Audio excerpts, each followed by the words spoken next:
എല്ലാവർക്കും നമസ്കാരം. ഒരു പുതിയ വീഡിയോയിലേക്ക് എല്ലാവർക്കും സ്വാഗതം. നമ്മുടെ ചാനലിൽ നമ്മൾ പുതിയതായി ആരംഭിച്ച ഒരു തീമിനെ പറ്റിയുള്ള ഡിസ്കഷനാണ് ഈ ഒരു വീഡിയോ. അതിന്റെ കണ്ടിന്യൂവേഷൻ ആണ് ഈ ഒരു വീഡിയോ.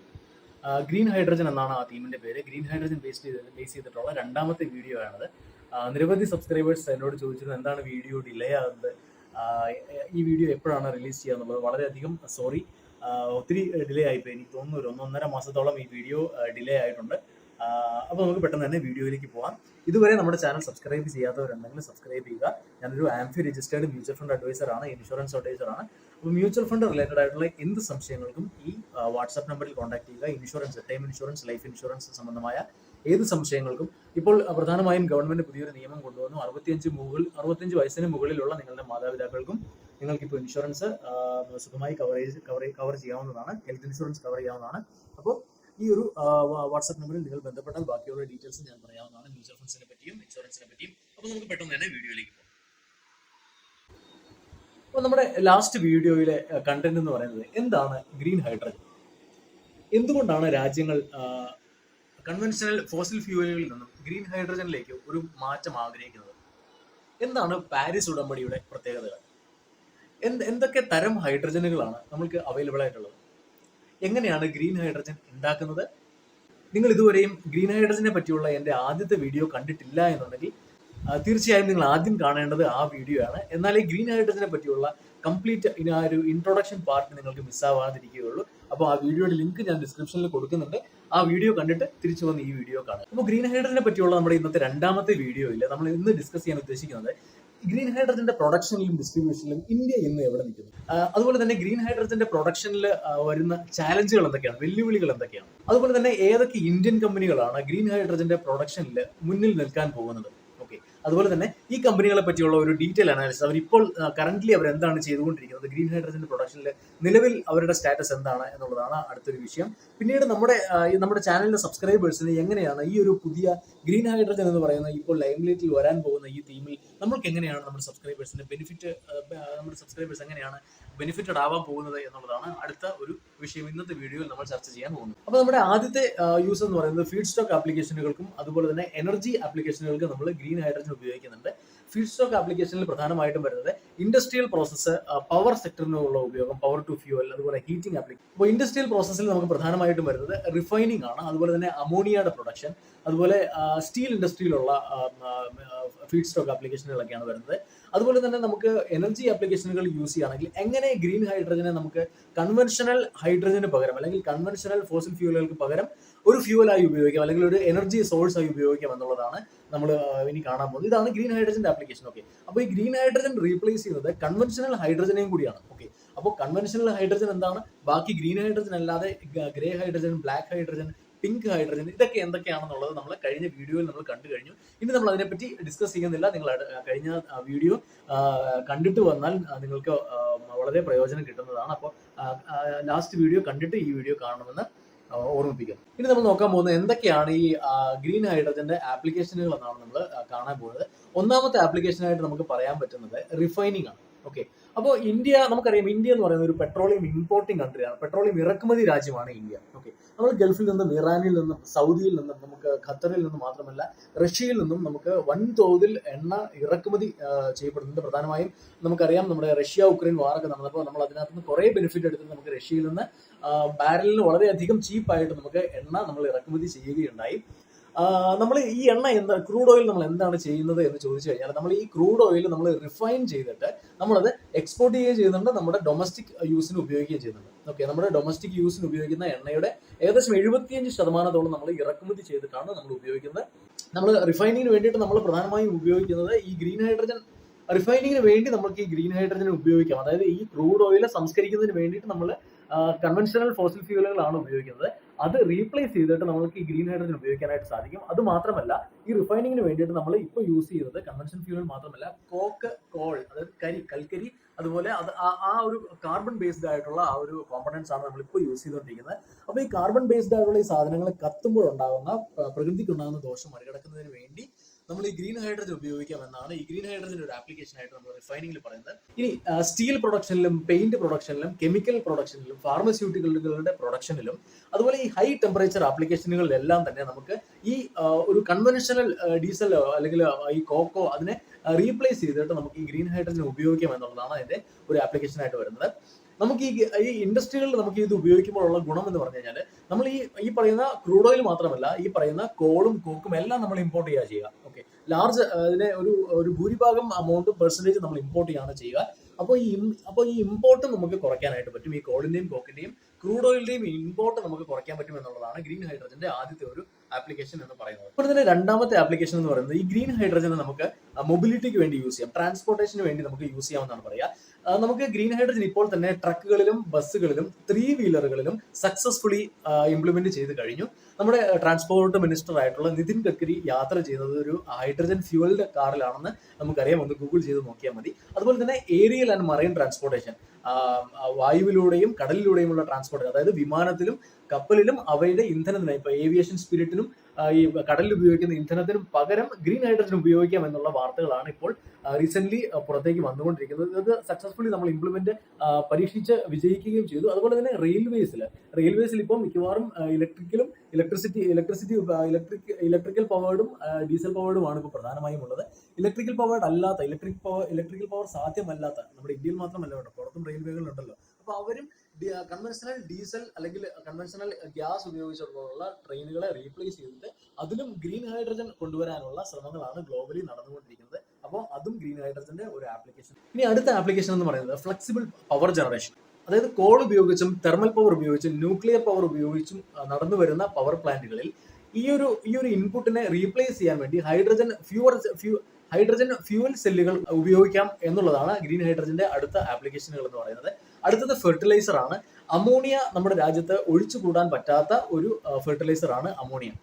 അപ്പോൾ ഈ അമോണിയ, ഈ ഹൈഡ്രജന്റെ NH3 എന്നാണ് അമോണിയയുടെ ഫോർമുല എന്ന് നമുക്കറിയാം. അതായത് ഒരു നൈട്രജൻ ആറ്റവും 3 ഹൈഡ്രജൻ ആറ്റങ്ങളും കമ്പൈൻ ചെയ്തതാണ് അമോണിയ എന്ന് പറയുന്നത്. അപ്പോൾ ഈ ഗ്രീൻ ഹൈഡ്രജൻ നമ്മൾ കൺവെൻഷനലി നമ്മൾ ഉണ്ടാക്കുന്ന അമോണിയയില് കൺവെൻഷണൽ ഹൈഡ്രജനെ റീപ്ലേസ് ചെയ്തിട്ട് ഗ്രീൻ ഹൈഡ്രജൻ ആഡ് ചെയ്ത് കഴിഞ്ഞാൽ നമുക്ക് ഗ്രീൻ അമോണിയ എന്ന് പറയുന്ന ഒരു ഫെർട്ടിലൈസർ ഉണ്ടാവും. അപ്പോൾ ഈ ഗ്രീൻ അമോണിയയെ നമുക്ക് നമ്മുടെ രാജ്യത്തെ, നമുക്കറിയാം നമ്മളൊരു കൃഷി അധിഷ്ഠിതമായ ഒരു രാജ്യമാണ്. ഇപ്പോഴും ഇന്ത്യ ഒരു കൃഷി അധിഷ്ഠിതമായ രാജ്യമാണ്. അപ്പോൾ ഈ ഗ്രീൻ അമോണിയ റീപ്ലേസ് ചെയ്യുന്നതോടുകൂടി നമുക്ക് ഈ ഗ്രീൻ ഹൈഡ്രജൻ നമുക്ക് ഇതിലേക്കും നമുക്ക് അപ്ലൈ ചെയ്യാൻ പറ്റും. അതിന്റെ ഒരു ആപ്ലിക്കേഷൻ കൂടിയാണ് ഈ ഗ്രീൻ അമോണിയ എന്ന് പറയുന്നത്. ഇനി നമുക്ക് ഇതിന്റെ മറ്റ് ആപ്ലിക്കേഷനുകളിലേക്ക് നോക്കാം. ആദ്യമേ തന്നെ പറയട്ടെ, എന്റെ അറിവിൽ പെടാത്ത പല ആപ്ലിക്കേഷനുകളും ഈ ഗ്രീൻ ഹൈഡ്രജനിലുണ്ട്. ഞാനൊരു പരിധി വരെ ഞാൻ കവർ ചെയ്തു. എന്റെ അറിവിൽ പെടാത്ത ഒത്തിരി ആപ്ലിക്കേഷനുകൾ ഗ്രീൻ ഹൈഡ്രജൻ ഉണ്ട്. ഇനി നമുക്ക് ഏതൊക്കെ കമ്പനികളാണ് ഇന്ത്യയിൽ ഇനി ഗ്രീൻ ഹൈഡ്രജന്റെ പ്രൊഡക്ഷനും ഡിസ്ട്രിബ്യൂഷനും അതിലേക്ക് കടക്കാൻ പോകുന്ന കമ്പനികൾ ഏതൊക്കെയാണ് എന്ന് നമുക്ക് നോക്കാം. എന്നാൽ ഈ കമ്പനികളെല്ലാം നമുക്കൊരു ബൈ അല്ലെങ്കിൽ ഒരു സെൽ റെക്കമെൻഡേഷൻ ആയിട്ടല്ല ഞാനിത് പറയുന്നത്. ഈ കമ്പനികളെല്ലാം തന്നെ നമ്മുടെ വാച്ച് ലിസ്റ്റിൽ ഉറപ്പായിട്ടും ഉണ്ടായിരിക്കേണ്ട കമ്പനികളാണ്. കാരണം ലൈം ലൈറ്റിൽ വരാൻ പോകുന്ന ഒരു തീമാണ് ഈ ഗ്രീൻ ഹൈഡ്രജൻ എന്ന് പറയുന്നത്. അപ്പോൾ ഉറപ്പായിട്ടും നമ്മൾ ഈ ഗ്രീൻ ഹൈഡ്രജൻ ബേസ്ഡ് ആയിട്ടുള്ള സ്റ്റോക്കുകൾ നമ്മൾ നമ്മുടെ വാച്ച് ലിസ്റ്റിൽ ആഡ് ചെയ്യുക. ഇതിൽ ഈ സ്റ്റോക്കുകളെ പറ്റിയുള്ള റെലവെന്റ് ആയിട്ടുള്ള ന്യൂസുകളെല്ലാം തന്നെ നമ്മുടെ ചാനലിലൂടെ നിങ്ങളിലേക്ക് എത്തിക്കാൻ ഞാൻ ശ്രമിക്കുന്നതാണ്. നമുക്ക് ഫസ്റ്റ് കമ്പനി നമ്മൾ നോക്കാൻ പോകുന്നത് റിലയൻസ് ഇൻഡസ്ട്രീസ് ആണ്. അതെ, ഈ രാജ്യത്തെ ഏറ്റവും വലിയ ഒരു കമ്പനികളിൽ ഒന്നായ റിലയൻസ് ഇൻഡസ്ട്രീനെ പറ്റിയാണ് നമ്മൾ നോക്കാൻ പോകുന്നത്. ഇതിൽ കൊടുത്തേക്കുന്ന CMP നിങ്ങൾ കൺസിഡർ ചെയ്യേണ്ട. ഇത് കുറച്ച് പഴയ വീഡിയോ ആണ്, പഴയ റെക്കോർഡിംഗ് ആണ്. അതുകൊണ്ടാണ് ഈ ഒരു 2862 മാറ്റങ്ങൾ ഉണ്ടാകാം. ആദ്യമായിട്ട് എനിക്ക് പറയാൻ പോകുന്നത്, അംബാനി ഒരിക്കലും പൈസ വേസ്റ്റ് ചെയ്യാറില്ല. നമുക്ക് ജിയോയുടെ കേസിൽ തന്നെ കണ്ടു. എക്സിസ്റ്റിംഗ് മാർക്കറ്റ് ഡിസ്റപ്റ്റ് ചെയ്യുക എന്നുള്ളതാണ് അംബാനി സാറിന്റെ ഏറ്റവും വലിയൊരു മോട്ട് എന്ന് പറയുന്നത്. സോ റിലയൻസ് പൈസ ഇടാറില്ല, എവിടെ വീണാലും ഒരു പൈസയായിട്ട് പൊങ്ങാറുള്ളൂ. ഓക്കെ, അപ്പോൾ അതാണ് നമ്മൾ ആദ്യം. അപ്പോൾ ആ റിലയൻസ് ഈ ഒരു സെക്ടറിലേക്ക് ഇറങ്ങുക എന്ന് പറയുമ്പോൾ ഇതൊരു മൾട്ടി ബാഗർ സെക്ടറാണ്. അപ്പൊ അതുകൊണ്ടാണ് റിലയൻസ് ഈ സെക്ടറിലേക്ക് ഇറങ്ങാനുള്ള ആ ഒരു താല്പര്യം കാണിച്ചിരിക്കുന്നത്. ഇപ്പൊ റിലയൻസിനെ പറ്റി നോക്കുകയാണെങ്കിൽ നമ്മുടെ രാജ്യത്തെ ഏറ്റവും വലിയ ഓയിൽ ആൻഡ് ഗ്യാസ് കമ്പനിയാണ് റിലയൻസ് എന്ന് പറയുന്നത്. ഇപ്പോൾ അവർ പ്ലാൻ ചെയ്യുന്നത് ഒരു ഗ്രീൻ കമ്പനിയായിട്ട് മാറാൻ വേണ്ടി പോവുകയാണ്. ഗ്രീൻ കമ്പനിയായിട്ട് മാറുക എന്ന് പറഞ്ഞു കഴിഞ്ഞാൽ അവർ നെറ്റ് കാർബൺ സീറോ ആവാൻ പോകും. അതായത് റിലയൻസ് നെറ്റ് കാർബൺ സീറോ ആവാൻ പോവാണെന്നുള്ളൊരു ന്യൂസ് ആണ് നമുക്ക് കിട്ടുന്നത്. ഇത് 2035 കൂടി അവരുടെ കമ്പനിയിൽ കാർബൺ എമിഷനേ ഉണ്ടാവില്ല എന്നാണ് പറയുന്നത്. നമുക്കറിയാം ക്രൂഡ് ഓയില് റിഫൈൻ ചെയ്ത് ഡിസ്ട്രിബ്യൂട്ട് ചെയ്യുന്ന ഒരു കമ്പനിയാണ് റിലയൻസ് ഇൻഡസ്ട്രീസ്. അവരുടെ ഈ ഓയിൽ ബിസിനസിനെ സംബന്ധിച്ചിടത്തോളം, ഓക്കെ, ജിയോ ഒരു പാർട്ടാണ്. ഓയിൽ ബിസിനസിനെ സംബന്ധിച്ചിടത്തോളം ക്രൂഡ് ഓയിൽ റിഫൈൻ ചെയ്ത് ഡിസ്ട്രിബ്യൂട്ട് ചെയ്യുന്ന ഒരു കമ്പനിയാണ്.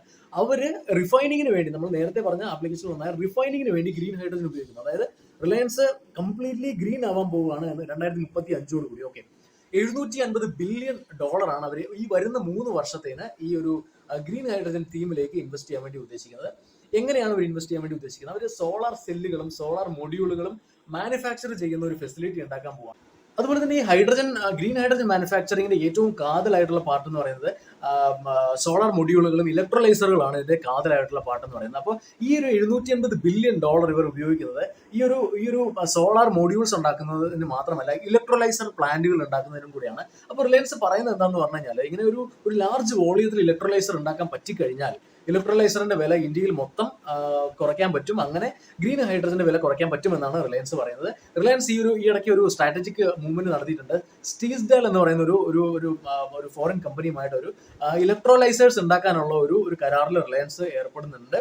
അപ്പോൾ ഇതൊക്കെ നമുക്ക് വിരൽ ചൂണ്ടുന്നത് ഇതൊരു മൾട്ടി ബാഗർ തീമിലേക്കുള്ള ഒരു ചുവടുവയ്പായിട്ടാണ് എനിക്ക് ഇതിനെ ഫീൽ ചെയ്യുന്നത്. അപ്പോൾ റിലയൻസ് പ്ലാൻ ചെയ്യുന്ന ഒരു 2.5 ജിഗാവാട്ട് ഉള്ള ഒരു ഇലക്ട്രോലൈസർ ഫാക്ടറിയാണ് ഈ ഗ്രീൻ ഹൈഡ്രജൻ ഇലക്ട്രോലൈസേഴ്സ് ഉണ്ടാക്കാൻ വേണ്ടി. അതുപോലെ തന്നെ ഉണ്ടാക്കാൻ മാത്രമല്ല, ഇന്റർനാഷണൽ സെയിൽസിന് വേണ്ടിയും അവർ ഈ ഒരു പ്ലാന്റ് ഉപയോഗിക്കും. ഈ ഒരു ഹ്യൂജ് വോളിയം ഇലക്ട്രോലൈസർ ഉണ്ടാക്കുന്നതോടുകൂടി നമ്മുടെ ഗ്രീൻ ഹൈഡ്രജന്റെ പ്രൈസ് ഇന്ത്യയിൽ $1 താഴെ എത്തിക്കാനാണ് റിലയൻസ് ലക്ഷ്യമിടുന്നത്. നിലവിൽ ഗ്രീൻ ഹൈഡ്രജന്റെ പ്രൈസ് ഒരു കിലോയ്ക്ക് $3.6 തൊട്ട് $5.4 വരെയാണ്. ഇതാണ് ഒരു 10 വർഷത്തിനുള്ളിൽ റിലയൻസ് പറയുന്നത് നമ്മളൊരു $1 താഴെ ഗ്രീൻ ഹൈഡ്രജൻ എത്തിക്കാൻ പറ്റും എന്നുള്ളത്. ഓക്കെ, അപ്പൊ ഈ റിലയൻസ് ഈ ഒരു പ്ലാനിൽ ഈ $1 താഴെ ഇത് എത്തിക്കാനുള്ള ഒരു പ്ലാനിൽ സക്സസ് ആയി കഴിഞ്ഞാൽ നമ്മുടെ രാജ്യത്ത് ചീപ്പസ്റ്റ് ആയിട്ടുള്ള രീതിയിൽ ഗ്രീൻ ഹൈഡ്രജൻ അവൈലബിൾ ആവും, ഇലക്ട്രോലൈസർ അവൈലബിൾ ആവും. അങ്ങനെ ചീപ്പസ്റ്റ് ആയിട്ടുള്ള ഗ്രീൻ ഹൈഡ്രജൻ അവൈലബിൾ ആയി കഴിഞ്ഞാൽ നമുക്ക് ഈസി ആയിട്ട് ഗ്രീൻ ഹൈഡ്രജനെ എക്സ്പോർട്ട് ചെയ്യാൻ പറ്റും. കാരണം മറ്റു രാജ്യങ്ങളിലൊക്കെ ഗ്രീൻ ഹൈഡ്രജന്റെ വില ഈ പറയുന്ന 3.6 to 5.4 ആണ്. അപ്പോൾ നമുക്ക് ഈ ഇലക്ട്രോലൈസറിന്റെ കോസ്റ്റ് നമുക്ക് കുറയ്ക്കാൻ സാധിച്ചു കഴിഞ്ഞാൽ ഉറപ്പായിട്ടും നമുക്ക് ഈ ചീപ്പായിട്ടുള്ള ഗ്രീൻ ഹൈഡ്രജൻ നമുക്ക് എക്സ്പോർട്ട് ചെയ്യാൻ വേണ്ടി സാധിക്കുമെന്നുള്ളതാണ് അതിന്റെ മറ്റൊരു വസ്തുത എന്ന് പറയുന്നത്. അതുപോലെ തന്നെ ഒരു ഓയിൽ മാനുഫാക്ചറിങ് അല്ലെങ്കിൽ ഓയിൽ റിഫൈനിങ് കമ്പനി ആയിട്ടുള്ള റിലയൻസ് ഗ്രീൻ ഹൈഡ്രജനിലേക്ക് ഇറങ്ങുക എന്ന് പറഞ്ഞു കഴിഞ്ഞാൽ നമുക്കറിയാം, റിലയൻസ് ആദ്യം അതിന്റെ റവന്യൂ ഒരു 70-80% ഓയിലായിരുന്നു. ഇപ്പൊ ആ ഓയിൽ കുറച്ച് 57% മാത്രമേ ഓയിലുള്ളൂ. ബാക്കി റിലയൻസ് ജിയോ എന്നുള്ള വരുമാനമൊക്കെയാണ് അതിന്റെ ഒരു ഇൻകം സോഴ്സ് എന്ന് പറയുന്നത്. അപ്പൊ പടിപടിയായിട്ട് അവർ ഓയിലിനെ അവോയ്ഡ് ചെയ്തുകൊണ്ടിരിക്കുന്ന ഒരു ഫീലാണ് എനിക്കുള്ളത്. അപ്പൊ ഈ ഗ്രീൻ ഹൈഡ്രജനിലേക്കും കൂടെ അവർ ഇൻവെസ്റ്റ് ചെയ്യുമ്പോൾ നമുക്ക് ഏകദേശം കാര്യങ്ങൾ ഉറപ്പായി കഴിഞ്ഞു. അപ്പോൾ ഓയിലിന്റെ കാലം കഴിയാൻ തുടങ്ങി കഴിഞ്ഞു. ഇനി ഉള്ളത് CNGയുടെയും ഈ ഗ്രീൻ ഹൈഡ്രജന്റെയും കാലമാണ് ഇനി വരാൻ പോകുന്നത്. ഇലക്ട്രിക് വണ്ടികളുടെയും കാലമാണ് ഇനി വരാൻ പോകുന്നത് എന്നുള്ള ഒരു വ്യക്തമായിട്ടുള്ള ഒരു ധാരണയാണ് നമുക്ക് ഇതിനകത്ത് നിന്ന് കിട്ടിക്കൊണ്ടിരിക്കുന്നത്. ഇനി നമ്മുടെ അടുത്ത സ്റ്റോക്ക് എന്ന് പറയുന്നത് ഗെയിലാണ്. ഗ്യാസ് അതോറിറ്റി ഓഫ് ഇന്ത്യ എന്ന് പറയുന്നത് ഗെയിലാണ്. അപ്പൊ ഗെയില് ഇന്ത്യയിൽ ഒരു ലാർജസ്റ്റ് ഗ്രീൻ ഹൈഡ്രജൻ പ്ലാന്റ് ഉണ്ടാക്കാനുള്ള ഒരു തീരുമാനത്തിൽ എത്തിയിട്ടുണ്ട്. അതിന്റെ ലേറ്റസ്റ്റ് ന്യൂസ് വന്നു കഴിഞ്ഞു. ഞാൻ ഈ വീഡിയോ ഉണ്ടാക്കിയതിന് ശേഷമാണ് ആ ന്യൂസ് പുറത്തു വരുന്നത്. ഈ ഒരു പ്ലാന്റ് കമ്മീഷൻ ചെയ്ത് കഴിഞ്ഞു. ആ പ്ലാന്റിന്റെ ഡീറ്റെയിൽസ് ഒക്കെ ഞാൻ അടുത്ത വീഡിയോയിൽ ഞാൻ ഷെയർ ചെയ്യുന്നതാണ്. അവരുടെ കൺവെൻഷണൽ ആയിട്ടുള്ള നാച്ചുറൽ ഗ്യാസ് ബിസിനസിനെ റീപ്ലേസ് ചെയ്തിട്ട് ഈ ഗ്രീൻ ഹൈഡ്രജൻ ബിസിനസ്സിലേക്ക് ഇറങ്ങാനുള്ള ഒരു പദ്ധതിയാണ് ഗെയില് നടപ്പാക്കിക്കൊണ്ടിരിക്കുന്നത്. അതുപോലെ തന്നെ കമ്പനി ഒരു ഗ്ലോബൽ ടെൻഡർ ഇറക്കി കഴിഞ്ഞു. എഫിഷ്യന്റ് ആയിട്ടുള്ളൊരു ഇലക്ട്രോലൈസർ ഇവർക്ക് ഉണ്ടാക്കി കൊടുക്കണം. അതായത് ഹ്യൂജ് വോളിയം ഇലക്ട്രോലൈസർ ഈ കമ്പനിക്ക് ഉണ്ടാക്കി കൊടുക്കാനുള്ള ഒരു ടെൻഡർ ഗ്ലോബൽ ടെൻഡർ ഗെയില് അതിനുള്ള വിജ്ഞാപനം പുറപ്പെടുവിച്ചു കഴിഞ്ഞു. ഒരു 10 മെഗാവാട്ട് കപ്പാസിറ്റി ഉള്ള ഒരു പ്ലാന്റ് ആണ് അവർ ഇന്ത്യയിലെ ലാർജസ്റ്റ് ആയിട്ടുള്ള പ്ലാന്റ് ആണ് ഇവർ ഉദ്ദേശിക്കുന്നത്.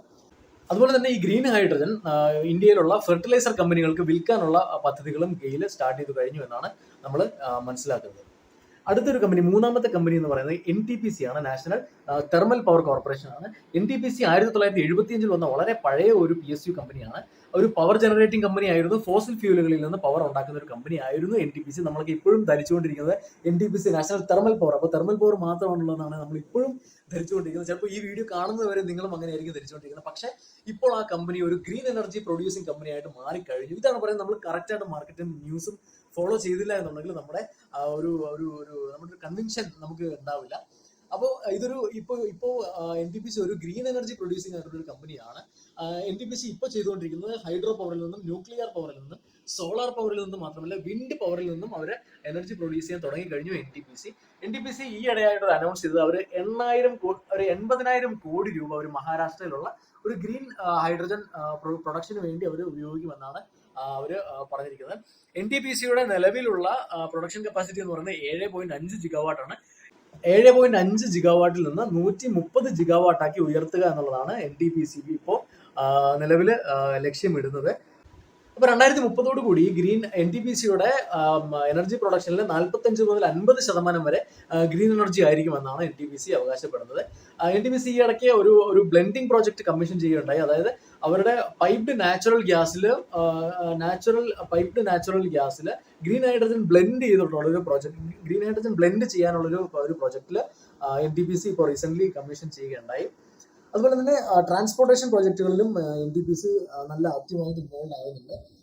10 ഫോസിൽ ഫ്യൂൽ ഇലക്ട്രിക് വെഹിക്കിൾസ് ഒരു പരീക്ഷണ അടിസ്ഥാനത്തിൽ ഗ്രീൻ ഹൈഡ്രജൻ ഫ്യൂവലായിട്ടുള്ള 10 ഫ്യൂവൽ സെൽ ഇലക്ട്രിക് വെഹിക്കിൾസ് ആണ് NTPC ഇൻട്രൊഡ്യൂസ് ചെയ്ത് സക്സസ്ഫുൾ ആയിട്ട് ഇപ്പോൾ അതിന്റെ എക്സ്പെരിമെന്റ് നടന്നുകൊണ്ടിരിക്കുന്നു. സക്സസ്ഫുൾ ആണെന്നുള്ള വാർത്തകളാണ് ഇപ്പോൾ പുറത്തേക്ക് വരുന്നത്. അതുപോലെ തന്നെ ഗ്രീൻ ഹൈഡ്രജൻ റീഫ്യൂവലിംഗ് സ്റ്റേഷൻ, നമ്മളൊരു മൊബിലിറ്റിക്ക് വേണ്ടിയിട്ട് ഗ്രീൻ ഹൈഡ്രജൻ ഉപയോഗിക്കുമ്പോൾ നമ്മൾ അതിന് റീഫ്യൂവലിംഗ് സ്റ്റേഷനുകളും ഉണ്ടാവണമല്ലോ.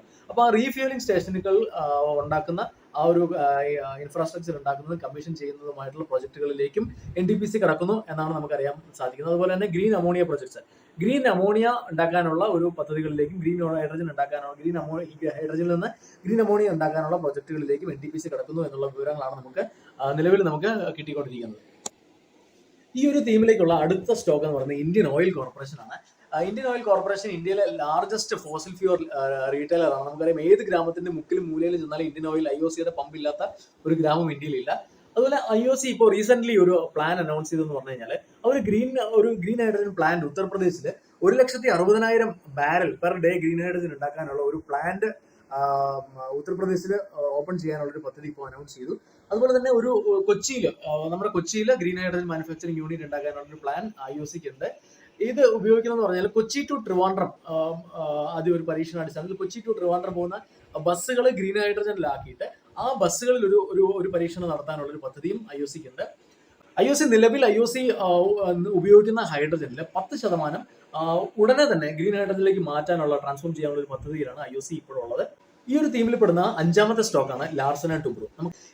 നമുക്ക് അറിയാം L&T ഒരു എഞ്ചിനീയറിംഗ് ഭീമനാണ്. അതുപോലെ L&T കുറച്ച് ഗ്രീൻ ഹൈഡ്രജൻ പ്ലാന്റുകൾ ഉണ്ടാക്കാനുള്ള ഒരു പ്ലാന്റുകൾ കമ്മീഷൻ ചെയ്യാനുള്ള ഒരു പ്ലാനിലാണ് ലാർസൻ ആൻഡ് ടൂബ്രോ ഉള്ളത്. ഇത് കൂടാതെ തന്നെ L&T ഇലക്ട്രോലൈസർ മാനുഫാക്ചറിലേക്ക് ഇറങ്ങാനുള്ള ഒരു പദ്ധതിയിലാണ് L&T ഇപ്പോൾ ഉള്ളത്. അപ്പോൾ ഇനി നമ്മൾ നോക്കാൻ പോകുന്നത് ഗ്രീൻ ഹൈഡ്രജന്റെ അഡോപ്ഷനിലുള്ള ചാലഞ്ചസ് എന്തൊക്കെയാണ്.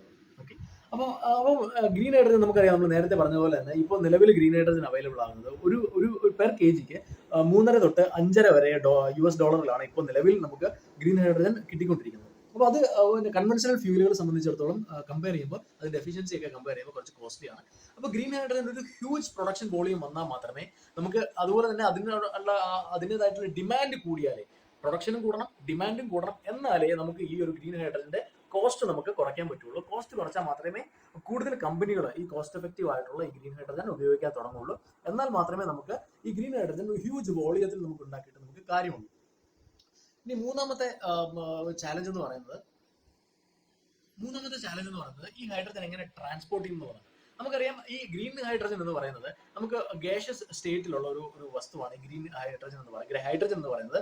അപ്പോൾ ഈ ഹൈഡ്രജൻ നമുക്ക് ട്രാൻസ്പോർട്ട് ചെയ്യണമെങ്കിൽ ഗ്യാഷ്യസ് സ്റ്റേറ്റിൽ ഗ്യാസ് രൂപത്തിൽ ട്രാൻസ്പോർട്ട് ചെയ്ത് കഴിഞ്ഞാൽ ഒരു വോളിയം കുറവായിരിക്കും. ഓക്കെ, അപ്പോൾ ഇതിനെ ലിക്വിഡ് സ്റ്റേറ്റിലേക്ക് കംപ്രസ് ചെയ്ത് മാറ്റിയതിനു ശേഷം മാത്രമേ നമുക്ക് ഇതൊരു സ്ഥലത്ത് നിന്ന് മറ്റൊരു സ്ഥലത്തേക്ക് കൊണ്ടുപോകാൻ പറ്റുള്ളൂ. അപ്പോൾ ഈ ലിക്വിഡ് സ്റ്റേറ്റിൽ ഈ ഹൈഡ്രജൻ ഉണ്ടാവണമെന്നുണ്ടെങ്കിൽ നമ്മൾ അതിന് കൊടുക്കേണ്ട ടെമ്പറേച്ചർ, അതിന് സ്റ്റോർ ചെയ്യേണ്ട ടെമ്പറേച്ചർ എന്ന് പറയുന്നത് -252°C ആണ്. ഓക്കെ, അപ്പോൾ ഈ -252°C ഉള്ള സ്റ്റോറേജ് ടാങ്കുകൾ ഉണ്ടെങ്കിൽ മാത്രമേ ഈ ഗ്രീൻ ഹൈഡ്രജൻ നമുക്ക് സ്റ്റോർ ചെയ്ത് ഒരു സ്ഥലത്ത് നിന്ന് മറ്റൊരു സ്ഥലത്തേക്ക് കൊണ്ടുപോകാനും അതിനെ സ്റ്റോർ ചെയ്ത് പ്രൊഡക്ഷൻ ചെയ്ത് കഴിഞ്ഞാൽ ഇത് സ്റ്റോർ ചെയ്ത് വെക്കണ്ടേ. അപ്പോൾ സ്റ്റോർ ചെയ്യണം, നമുക്ക് എക്സ്പോർട്ട് ചെയ്യണമെങ്കിലും നമുക്ക് ഇത് സ്റ്റോർ ചെയ്ത് വെച്ചതിന് ശേഷം ലിക്വിഡ് ഫോമിൽ മാത്രമേ നമുക്ക് ഇതിനെ ട്രാൻസ്പോർട്ട് ചെയ്യാൻ പറ്റുള്ളൂ, കപ്പലിലാണെങ്കിലും കൊണ്ടുപോകുമ്പോൾ. അപ്പോൾ ഗ്രീൻ ഹൈഡ്രജൻ കൊണ്ടുപോകാനുള്ള കണ്ടെയ്നേഴ്സ്, ടാങ്കുകൾ, നിലവിൽ ഇപ്പോൾ ടാങ്കർ ലോറികൾ പോലെയുള്ള നമ്മൾ ഡീസലും പെട്രോളും കൊണ്ടുപോകുന്ന ടാങ്കേഴ്സ് പോലെയുള്ള ടാങ്കറുകൾ ഉണ്ടാക്കാനുള്ള സംവിധാനം. ആ ഒരു സ്റ്റോറേജ് ഫെസിലിറ്റി ഇതിന്റെ വലിയൊരു വെല്ലുവിളി തന്നെയാണ്. അപ്പൊ ഇനിയുള്ളത് നമ്മൾ അടുത്ത എപ്പിസോഡിലേക്ക് എന്താണ് കരുതി വെച്ചേക്കുന്നത് നമ്മുടെ സബ്സ്ക്രൈബേഴ്സിന് വേണ്ടി. അപ്പോൾ അടുത്ത എപ്പിസോഡിൽ നമ്മൾ പറയാൻ പോകുന്നത് എന്തൊക്കെയാണ് ഇന്ത്യയിലെ എന്തൊക്കെയാണ് പോളിസി ചേഞ്ചുകൾ വരാൻ പോകുന്നത്, എന്തൊക്കെയാണ് നമ്മുടെ ഇന്ത്യൻ ഗവൺമെന്റ് ഇതിനു വേണ്ടി എടുത്തേക്കുന്ന പോളിസികൾ എന്നുള്ളതാണ്. അത് മാത്രമല്ല, നമ്മൾ ഇപ്പോൾ ഇതുവരെ ഡിസ്കസ് ചെയ്ത സ്റ്റോക്കുകളെല്ലാം തന്നെ വളരെ നല്ല സ്റ്റോക്കുകളാണ്, എല്ലാം വളരെയധികം ലാർജ് ക്യാപ്പ് ആയിട്ടുള്ള സ്റ്റോക്കുകളാണ്, വളരെയധികം ഓൾറെഡി റാലി ചെയ്ത് കഴിഞ്ഞിട്ടുള്ള സ്റ്റോക്കുകളാണ്. തീർച്ചയായും നിങ്ങളുടെ വാച്ച് ലിസ്റ്റിൽ ഉൾപ്പെടുത്തേണ്ട സ്റ്റോക്കുകളാണ്. പക്ഷേ എന്റെ മൾട്ടി ബാഗർ പിക്കുകൾ ഈ ഒരു തീമിൽ എന്തൊക്കെയാണ് എന്നുള്ളത് ചോദിച്ചു കഴിഞ്ഞാൽ ഉറപ്പായിട്ടും ഈ IOC ഒക്കെ എന്റെ മൾട്ടി ബാഗർ ഇതിൽ ഉണ്ടായിരുന്നതാണ്, നമ്മൾ ഓൾറെഡി വീഡിയോ ഇട്ടിരുന്നതാണ്. എന്റെ മൾട്ടിബാഗർ പിക്കുകൾ എന്തൊക്കെയാണ് എന്നറിയാൻ വേണ്ടി നിങ്ങൾ അടുത്ത ആഴ്ച വരെ കാത്തിരിക്കും, അല്ലെങ്കിൽ അടുത്ത വീഡിയോ വരെ കാത്തിരിക്കണം. തീർച്ചയായിട്ടും നമുക്ക് വളരെയധികം നേട്ടം ഉണ്ടാക്കാൻ പറ്റുന്ന മൾട്ടിബാഗർ പിക്കുകളായിരിക്കും നമ്മൾ പറയാൻ വേണ്ടി ഉദ്ദേശിക്കുന്നത്. അപ്പോൾ എല്ലാവർക്കും താങ്ക് യു. സബ്സ്ക്രൈബ് ചെയ്യാത്തവർ ഉറപ്പായിട്ടും സബ്സ്ക്രൈബ് ചെയ്യണം. മ്യൂച്വൽ ഫണ്ടുകളെ പറ്റിയുള്ള എന്ത് സംശയങ്ങളുണ്ടെങ്കിലും ഈ ഒരു വാട്സ്ആപ്പ് നമ്പറിൽ എന്നെ കോൺടാക്ട് ചെയ്യുക. റെഗുലർ ഫണ്ടുകളാണ് നമ്മൾ കൊടുക്കുന്നത്. നിങ്ങൾക്കൊരു മ്യൂച്വൽ ഫണ്ട് അഡ്വൈസറിനെ, ഞാനായിരിക്കും നിങ്ങളുടെ മ്യൂച്വൽ ഫണ്ട് അഡ്വൈസർ. ഓക്കെ, അപ്പോൾ നിങ്ങൾ ഇൻഷുറൻസ് എന്തെങ്കിലും ഉണ്ടെങ്കിൽ, എന്ത് കാര്യത്തിലുണ്ടെങ്കിലും, എന്തെങ്കിലും പോളിസി റിലേറ്റഡ് ആയിട്ടുള്ള എന്ത് കാര്യം ഉണ്ടെങ്കിലും എന്നെ സമീപിക്കാവുന്നതാണ്. ഈ സർവീസുകളെല്ലാം തന്നെ നിങ്ങൾക്ക് ഫ്രീ ആയിരിക്കും. എനിക്ക് നിങ്ങൾക്ക് പൈസ തരേണ്ട ആവശ്യമില്ല. അപ്പോൾ ഈ ഒരു വാട്സ്ആപ്പ് നമ്പറിൽ നിങ്ങൾ കോൺടാക്ട് ചെയ്യുക. അടുത്തൊരു വീഡിയോയിൽ കാണുന്നവരെ ഗുഡ് ബൈ.